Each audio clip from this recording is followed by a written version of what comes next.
Preparing lesson plans, researching the countries or cultures of focus, completing weekly overviews, and ensuring that each camper goes home with a portfolio of his work at the end of the week are all vital to each teacher's preparedness and contributes to the camper's overall positive KCC experience. Let's listen to some guidelines provided by the founder and camp director, Janaea Ote.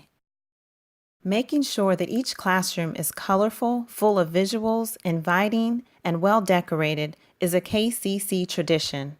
All teachers are tasked with the responsibility to uphold KCC's high standard of excellence, even when it comes to classroom decorations.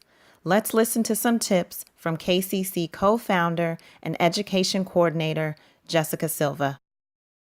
All right, so in reference to decorations for your classrooms, question, do they or should they be decorated?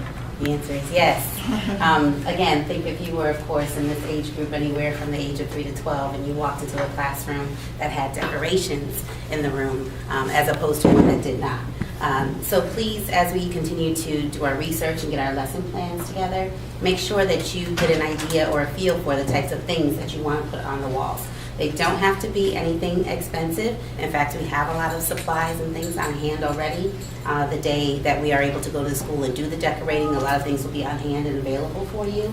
But also think of what it is you might want to see in your classrooms. I was making a comment earlier about Hawaii. Between Party City, Oriental Trading, and the dollar store, they got luau forever, going on. So you can definitely get things there for decorating for Hawaii. But also in regards to India, some of the things that were brought out today from our presenters also should give you ideas or inspire you of what to put on the walls. I brought in my ever-growing supply of poster boards that I usually do for camp. Basically, I create a total of 3 poster boards. And again, this is my lead, so you don't necessarily have to follow, but just so you know, I usually do a total of 3 poster boards. One poster board is an open blank poster board so that when I take pictures through the week, I start to put them up every day. So the next morning, the first thing I do is come in and put pictures from the day prior onto the board. So there's a poster over on this side and one on the other walls as well that have some pictures from camp. They come into class and they zoom right to that board to see, what pictures did you have from yesterday? Oh, remember when we did this? Look at that. Mm-hmm. So it really helps to keep them engaged throughout the week and seeing and remembering their experiences. The other 2 boards I do are informational. One usually has, as this one for Brazil has, some type of language, be it the numbers, common phrases or words, and things that we're probably going to be going over anyway through the week, but it's a reference point for them. In my class, for the 3 to 5-year-olds, we may not have a lot of readers, but it's still there for them, okay? I also put pictures that might be in reference to the lessons we're going to be doing through that week. Again, in regards to China, we definitely had a panda lesson during the week of China. Last year was the year of the dragon, so we had a dragon lesson. We talked definitely about the children doing the martial arts.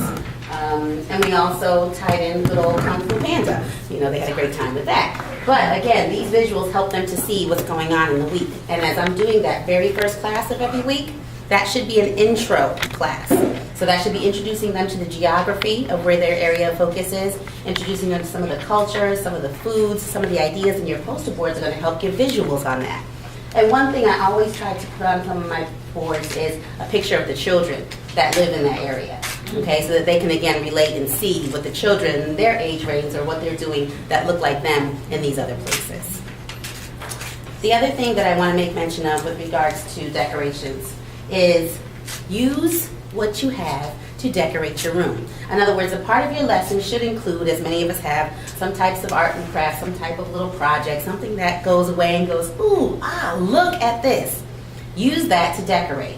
In other words, if I was doing, I think maybe Kenya, when we did a few years ago, I did counting books. I did some type of a lion puppet bag or something. Those then went around my room as my decorations, okay? So again, foster that into your plan. So if on Tuesday you're doing a specific project, maybe that's not your take-home. That's your decoration, okay? That's the classroom decoration. And then that ends up going at the end of the week into their Friday folders, pile it all up, and take it home. And they have at the end of the week something to review with the parents. Look, we did this. Oh, remember this? Oh, we did this. It's going to, again, give them something to do a little show and tell with. The last thing I'll mention about planning in regards to decorations is if you do a weekly layout of your classes and your lessons, it's going to lead into that weekly summary or overview that Janaea mentioned earlier. You remember what I'm talking about? It goes in their packets and it goes to the parents. That way, if you have everything laid out, you can then submit and we'll need these, right, Janaea, earlier on. We'll need those weekly summaries and those overviews. If you've got your lessons laid out, Monday we're doing this, Tuesday we're doing this, Wednesday we're doing this, your summary's already done. You just have to nice it up and put it in the format. As an example, on mine I usually put on Monday, what is the lesson we're doing, intro to, or where in the world is Panama? I have Panama in front of me. I also then typed out what will be their project for that day. That day they'll be making flags and they're going to do a golden frog paper plate activity. And then I note here what their take home will be and what my class decoration will be.